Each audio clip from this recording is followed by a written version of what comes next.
Hello students, स्वागत है आपका दिल्ली कैरियर ग्रुप के ऑनलाइन प्लेटफॉर्म में। मेरा नाम है प्रिंस।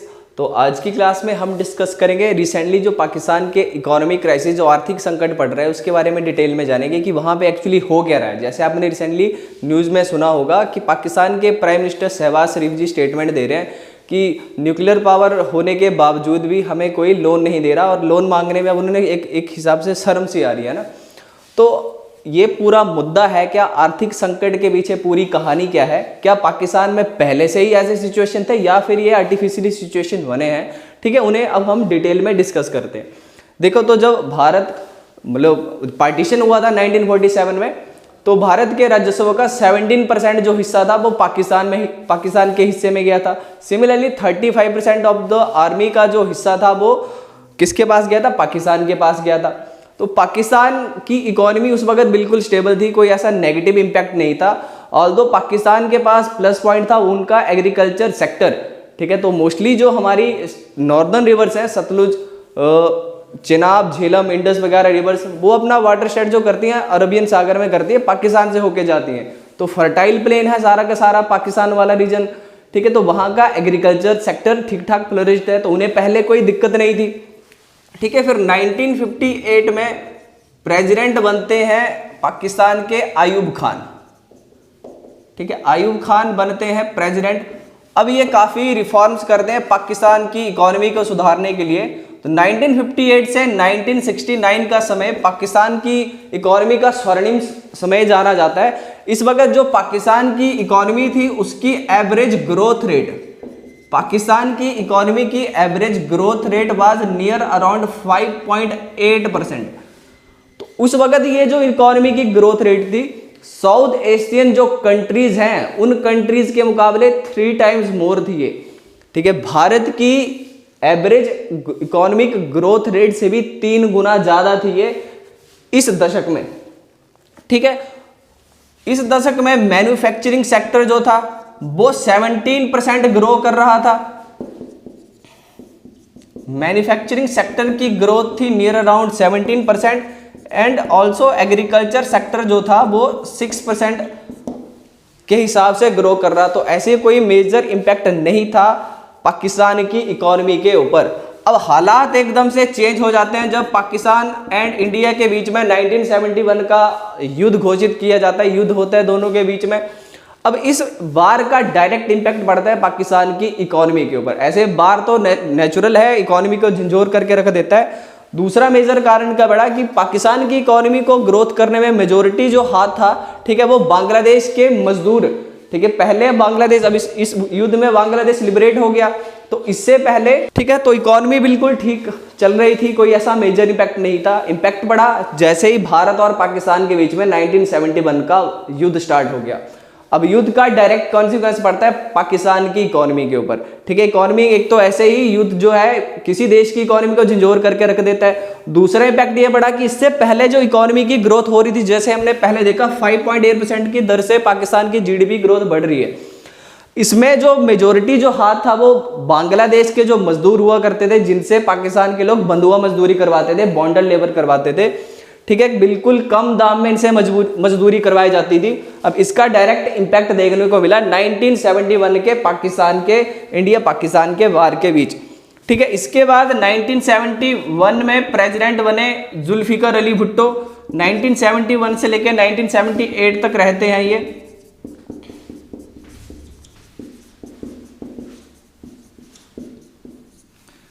तो इन्होंने काफी इकोनॉमी, पाकिस्तान की इकोनॉमी को सुधारने के लिए काफी प्रयास किए। सबसे पहले इन्होंने क्या किया, भारत की चाल चलन पे इन्होंने सोशलिज्म मॉडल को अप्रोच किया, समाजवादी अप्रोच को अपनाया एंड नेशनलाइजेशन प्रोसेस स्टार्ट कर दिया। तो इनके टाइम पीरियड के दौरान नेशनलाइजेशन स्टार्ट हो गया, बैंक्स का हो गया, इंश्योरेंस सेक्टर का हो गया, एंड इंपॉर्टेंट जो फैक्ट्रीज थी, इंपॉर्टेंट जो उनके इंडस्ट्रीज थी, इनको नेशनलाइज किया गया। लेकिन नेशनलाइजेशन प्रोसेस का कोई पॉजिटिव इंपैक्ट देखने को नहीं मिला।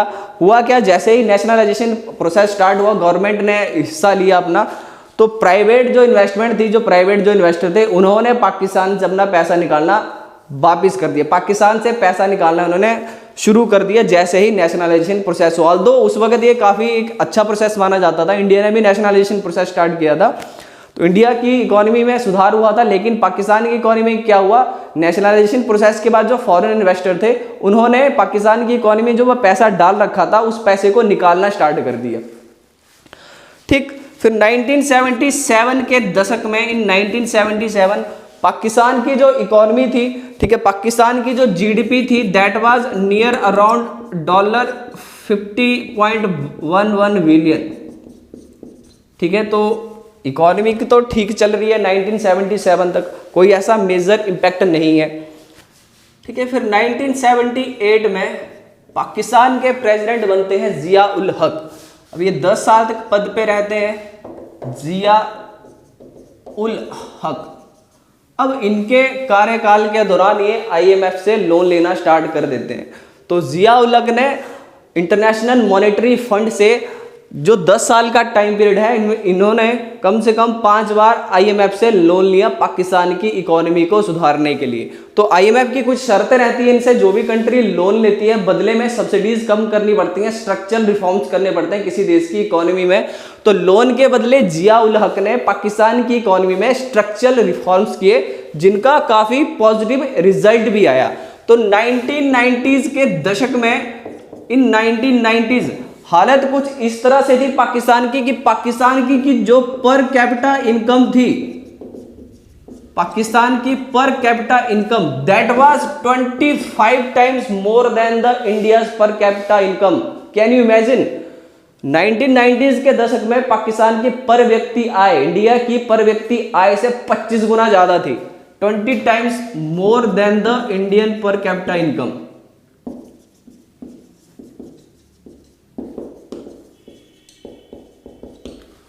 ऑल्सो जो डेली इनकम थी, ठीक है, इंडिया के 52% वर्कर्स की जो डेली इनकम थी that was less than $1। 52% of the Indian population $1 से भी कम आय कमा रही थी उस वक्त। लेकिन पाकिस्तान की सिर्फ 11% ही पॉपुलेशन की इनकम जो थी दैट वाज लेस देन 1%। तो पाकिस्तान की इकोनॉमी अपने बूम चरण पे थी।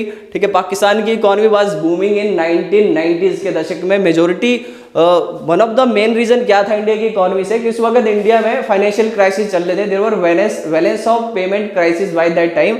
और बट ऑल्दो पाकिस्तान की इकोनॉमी में कोई मेजर इफेक्ट नहीं है, पाकिस्तान की इकोनॉमी इज गोइंग गुड। ठीक है, तो 1996 में पाकिस्तान का जो पूरा डेप्ट जो कर्ज था that was near around $900 million. ठीक है, IMF वगैरह से जो लोन लिए उन लोन को असेम्बलेट करके टोटल जो कर्ज था पाकिस्तान का था वो था सिर्फ 900 मिलियन का कर्ज था। फाइनेंशियल एक्सपर्ट के हिसाब से माना जाए तो 900 million is not a very big amount. ठीक है, हर कोई कंट्री जो है वो डिफरेंट फाइनेंशियल इंस्टीट्यूशन से लोन लेती रहती है, चाहे वो इंडिया हो, चाहे वो पाकिस्तान हो, या वेदर एनी और कंट्री। ठीक है, तो पाकिस्तान की इकोनॉमी में अभी भी कोई खास इम्पैक्ट नहीं है। अब होता क्या है 1998 में, इन 1998 पाकिस्तान एक बहुत बड़ी गलती कर देता है। ठीक है, गलती क्या कर, न्यूक्लियर टेस्ट करता है। जैसे ही परमाणु बम का प्रयोग करता है ये, उसके बाद majority of the European Nations है, G8 जो ब्लॉक था, ठीक है, वो पाकिस्तान के ऊपर तरह तरह की सैंक्शन लगा लेता है, पाबंदियां लगा देता है। ठीक है, तो पाबंदियां लगाने से पाकिस्तान का जो आयात था वो भी गिर जाता है। ठीक है, साथ में ही व्यापारिक पाबंदियां भी लगाई जाती है, तो पाकिस्तान की इकोनॉमी जो थी वो थोड़ा सा सेटबैक लेती है। एंड इसी के कारण 1998 में पाकिस्तान की जो GDP थी दैट ग्रू ओनली 2.5%। ठीक है, इकोनॉमिक ग्रोथ जो हुई पाकिस्तान की, ठीक है, इन सैंक्शंस के कारण सिर्फ 2.5% ही ग्रोथ कर पाती है पाकिस्तान की इकोनॉमी। अब हालात ऐसे ही खराब थे, हालात को और बदतर कर देता है 1999 का कारगिल वार। ठीक है, कारगिल के युद्ध के कारण पाकिस्तान की इकोनॉमी ऐसे ही, ठीक है, सेटबैक है मिल रहा है उसको पाबंदियां लगाने के कारण, लेकिन हालात और खराब हो जाते हैं कारगिल के युद्ध के कारण। लेकिन इस सब के बाद अब इन्हें एक मेजर जो इम्पिटस मिलता है इकोनॉमी को, वो मिलता है अमेरिका की तरफ से। ठीक है। तो 9/11 हमले के बारे में हम सभी जानते हैं, ठीक है। 2001 में 9/11 हमला हुआ था, ठीक है, जिसे 9/11 अटैक के नाम से जाना जाता है। तो इस हमले के बाद अमेरिका ने क्या किया, पाकिस्तान को एज अ प्रॉक्सी यूज किया अफगानिस्तान से मिलिटेंट्स को हटाने के लिए, तालिबानियों को हटाने के लिए, ठीक है। तो उन्होंने इस हमले के बाद 2002 में पाकिस्तान को एज ए प्रॉक्सी यूज करना स्टार्ट कर दिया। बदले में उन्होंने पाकिस्तान को घोषणा की कि हम आपकी हेल्प के बदले 2.2 बिलियन, ठीक है, इन्हें बदले में पाकिस्तान को 2.2 बिलियन का पैकेज दिया गया अमेरिका की तरफ से, ठीक है। तो इस पैकेज के कारण 2003 से 2007 तक पाकिस्तान की जो इकोनॉमी थी that grew around 5% economic growth किया पाकिस्तान ने इस टाइम पीरियड में। लेकिन 2008 के ईयर में पाकिस्तान की जो इकोनॉमी थी उसमें 57% का डाउनफॉल देखा गया। अब ये रीजन क्या था, ठीक है, but was the reason behind it कि जो पाकिस्तान के जो वजीर आजम जो भी प्रेसिडेंट हुआ करते थे, ठीक है, पाकिस्तान कोई लॉन्ग टर्म प्लानिंग नहीं करता था। मेजोरिटी ये रिलाय करते थे शॉर्ट टर्म प्लानिंग पे, या तो सब्सिडीज देके सत्ता में आना चाहते थे, कोई लॉन्ग टर्म प्लानिंग कोई भी नहीं करता था। तो इसका इम्पैक्ट देखने को मिला 2008 में, जैसे इकोनॉमी बूम करने लगी, ठीक है, एकदम से नीचे आ गई 2008 के दशक में, ठीक है। अब इकोनॉमी को सुधार करने के लिए 2009 में पाकिस्तान ने दोबारा आईएमएफ की ओर हाथ बढ़ाया एंड सिमिलरली आईएमएफ से इन्हें लोन मिला $7.6 बिलियन का, ठीक है, $7.6 बिलियन का लोन मिला इन्हें 2009 में आईएमएफ से। लेकिन ये लोन भी कुछ खास नहीं कर पाया। 2010 में पाकिस्तान को एक और आर्थिक मंदी से जूझना पड़ता है, जिसका मेजर कारण था पाकिस्तान में बाढ़ आ जाती है, बाढ़ से उनकी फसल तबाह हो जाती है, ठीक है, जो अनाज के भंडार थे वो तबाह हो जाते हैं। तो जो स्टिमुलस इन्होंने इकोनॉमी को बूस्ट करने के लिए लिया था आईएमएफ से, ठीक है, वो ही एक मेजर सेटबैक ले लेता है 2010 में आई गई बाढ़ के कारण, ठीक है। तो 2013 में पाकिस्तान के रुपए की हालत इतनी खराब हो जाती है कि $1 जो था उस वक्त पाकिस्तान के 108 रुपए के बराबर पहुंच गया था, ठीक है। $1 वाज नियर अराउंड 108 पाकिस्तान रुपी इन 2013। उस वक्त इतने बदतर हालात थे, ठीक है। तो अब 2018 में पाकिस्तान के वजीर आजम प्राइम मिनिस्टर बनते हैं इमरान खान, ठीक है। तो ये जनता में ये घोषणा कर देते हैं कि पाकिस्तान की इकोनॉमी को सुधारेंगे, लेकिन सुधारने का कोई कारण बनता ही नहीं है। पहले इकोनॉमी डूब रही है, इतने कर्ज में डूबा हुआ है पाकिस्तान। तो इकोनॉमी को सुधारने के लिए दोबारा हाथ फैलाना स्टार्ट करते हैं, आईएमएफ से लोन मांगते हैं, अपने ऑल वेदर फ्रेंड चाइनीज से इंफ्रास्ट्रक्चर फंडिंग करवाते हैं, सऊदी अरबिया से लोन मांगते हैं, सिमिलरली यूनाइटेड अरब एमिरेट से लोन मांगते हैं, ठीक है। तो 2019 में इनका जो लोन था वो अप्रूव किया जाता है आईएमएफ के द्वारा। आईएमएफ इन्हें दोबारा कर्ज देता है $1 बिलियन का। सिमिलरली चाइनीज फंडिंग की जाती है, यूनाइटेड अरब एमिरेट से भी लोन लेते हैं, ये सऊदी अरबिया से भी लोन लेते हैं। लेकिन आ जाती है फिर वैश्विक महामारी 2020 में कोविड-19 के कारण for the very first time 70 सालों में पाकिस्तान की इकोनॉमी एक मेजर सेटबैक आ जाती है। पहली बार पाकिस्तान की इकोनॉमी जो थी वो नेगेटिव माइनस में ग्रोथ करती है। तो इकोनॉमी जो थी मेजर सेटबैक लेके 1.33% की दर से इकोनॉमी ग्रो करती है। That prove to be a major setback to the Pakistan economy, ठीक है। हालात और बदतर हो जाते हैं जब पाकिस्तान में सत्ता परिवर्तन होता है, ठीक है। इमरान खान को हटाया जाता है सत्ता से नो कॉन्फिडेंस मोशन के द्वारा, सत्ता में आ जाते हैं फिर शहबाज शरीफ। तो अभी शहबाज शरीफ ने जैसे स्टेटमेंट दे रखी है कि पाकिस्तान एक न्यूक्लियर पावर होते हुए भी, ठीक है, पाकिस्तान को कोई कर्ज नहीं दे रहा। अब इतना कर्ज मांग लिया है, इतना लोन मांग लिया है कि अब लोन मांगते हुए शर्म आती है। तो हालात इस तरीके से बदतर है, इस तरीके से खराब है पाकिस्तान में कि वहाँ पे जो नेसेसरी डेली आइटम्स है, फूड आइटम्स है, वहाँ की भी कमी बढ़ गई है। गेहूं का आटा जो है पाकिस्तान में अभी के टाइम पे 160 रुपये किलो के हिसाब से मिल रहा है। सिमिलरली प्याज जो है वो 220 रुपये किलो के दाम से मिल रहा है। एलपी जो कुकिंग गैस सिलेंडर है, ठीक है, वहाँ पे गैस उपलब्ध नहीं है, लोग प्लास्टिक के थैलों में गैस भर के लेके जा रहे हैं। जो तेल है, गेहूं सरसों का तेल है, वो 550 रुपये पर लीटर के दाम से मिल रहा है। इतनी बुरी हालत हो गई है, पाकिस्तान दिवालिया होने की कगार पे आ गया है। श्रीलंका की तरह इकोनॉमिक क्राइसिस बढ़ गए हैं। पाकिस्तान के बंदरगाहों में हजारों की मात्रा में जहाज खड़े हुए हैं जो अपना सामान है वो ऑफलोड करना चाहते हैं, लेकिन पाकिस्तान के पास फॉरेक्स रिजर्व बचे नहीं है। प्रेजेंटली पाकिस्तान के फॉरेक्स रिजर्व हैं टोटल $5 बिलियन। ठीक है, तो $5 बिलियन फॉरेक्स रिजर्व का बेसिकली यूज हो जाता है। ठीक है, इसे विदेशी मुद्रा भंडार भी कहते हैं। जो भी आयात करना हो किसी दूसरी कंट्री से तो उनके बदले में फॉरेक्स रिजर्व से पैसा दिया जाता है। तो 5 बिलियन जो फॉरेक्स रिजर्व है, इनसे सिर्फ पाकिस्तान का 3-4 हफ्ते का ही आयात किया जा सकता है। तो can you imagine, Pakistan is really on the verge of sinking, अभी बिल्कुल डूबने की कगार पे है, दिवालिया होने की कगार पे है। पाकिस्तान का इस वक्त का जो लोन है, ठीक है, पाकिस्तान का प्रेजेंट जो लोन है दैट इज 290 बिलियन कर्ज है पाकिस्तान के ऊपर। एंड ये पाकिस्तान की जीडीपी का टोटल 80% हिस्सा है, 80% हिस्सा जीडीपी का। उतनी तो ग्रोथ ही नहीं कर रही जितना कि पाकिस्तान को कर्ज ही वापस करना है दूसरी कंट्रीज का।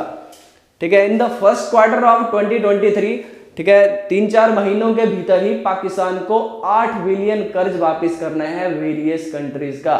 लेकिन पाकिस्तान में आर्थिक मंदी इस तरीके से, आर्थिक हालात इस तरीके से खराब हैं कि वो कर्ज तो क्या ही अपने लोगों को डेली आइटम्स भी प्रोवाइड करवाने में असफल रह रही है। खबरें इस तरीके से आ रही हैं कि जो पाकिस्तान के मंत्री हैं वो बिजली बचाने के लिए, ठीक है, अपने दफ्तरों से बाहर धूप में कुर्सियां लगा रहे हैं। रात को वो लोगों को बोलते हैं कि अपनी लाइट जो है उनको बंद रख के सोइए। ठीक है, तो इन टोटल हम पाकिस्तान की जो इकोनॉमिक क्राइसिस है उसे सम अप कर सकते हैं 4 कारणों के कारण। ठीक है, द वेरियस 4 रीजन जिनकी वजह से पाकिस्तान का इकोनॉमिक क्राइसिस या आर्थिक संकट जो है, we can sum up this with 4 reasons. ठीक है, तो व्हाट आर द रीजंस? ठीक है, we can sum up the reasons at the very first reason आ जाता है सब्सिडीज।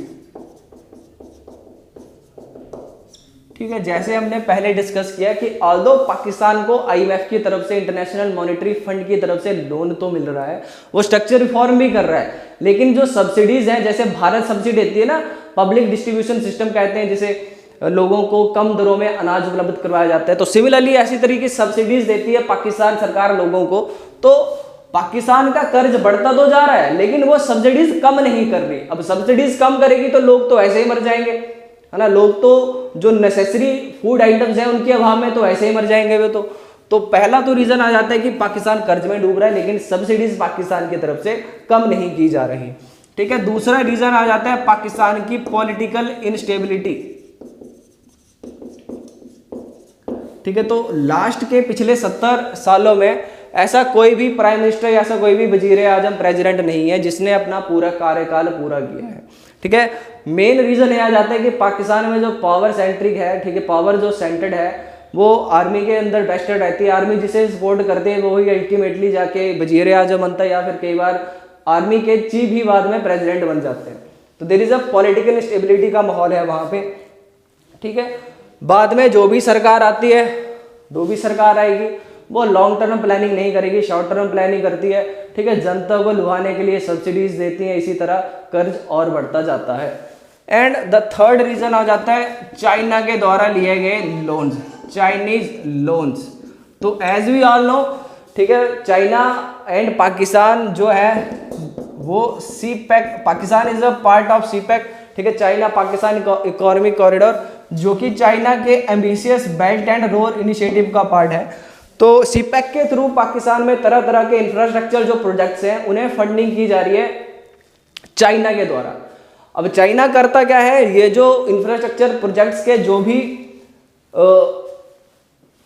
एसेट्स हैं उन्हें एज अ कोलेटरल की तरह यूज कर सकता है। ठीक है। इंफ्रास्ट्रक्चर के जो भी एसेट्स बनाता है वो उन्हें एज ए कोलेटरल की तरह यूज करता है, ठीक है, जिन्हें चाइना की डेब्ट ट्रैप पॉलिसी भी कहा जाता है कि ये क्या करता है, जो इकोनॉमिक रूप से पिछड़ा हुआ नेशन है वहाँ पे प्रोजेक्ट को फंड करता है एंड बाद में उसे अपने ही कर्ज के मायाजाल में फंसा लेता है। And fourth, one of the main and largest reason of Pakistan की इकोनॉमी का downfall is the operating of terrorism, operating of terrorist groups, ठीक है। तो एज वी ऑल नो, जैसे मोहम्मद वगैरह जो भी आ जाते हैं, ठीक है, वो सारे के सारे ग्रुप्स पाकिस्तान में ऑपरेट करते हैं। पाकिस्तान की सच्चाई का ये सबको पता ही है कि आतंकवाद को बढ़ावा देता है। तो जैसे ही किसी कंट्री के हालात ठीक नहीं हो वहाँ पे कोई भी फॉरेन जो इन्वेस्टर्स हैं वो पैसा नहीं डालते, ठीक है। तो पैसा डालने से हिचकिचाते हैं। तो फॉरेन इन्वेस्टिंग जो है पाकिस्तान में वो एकदम नील के बराबर है, दैट इज नेग्लिजिबल, बिल्कुल ना के बराबर है। तो ये सब कारण हम सम अप कर सकते हैं पाकिस्तान के आर्थिक संकटों का, ये मेन रीज़न है। आई होप ये लेक्चर क्लास जो है इंटरेस्टिंग रही होगी। ऐसे इंटरेस्टिंग टॉपिक्स को पढ़ने के लिए हमारे चैनल को सब्सक्राइब कीजिए एंड ज़्यादा से ज़्यादा शेयर कीजिए। Thank you.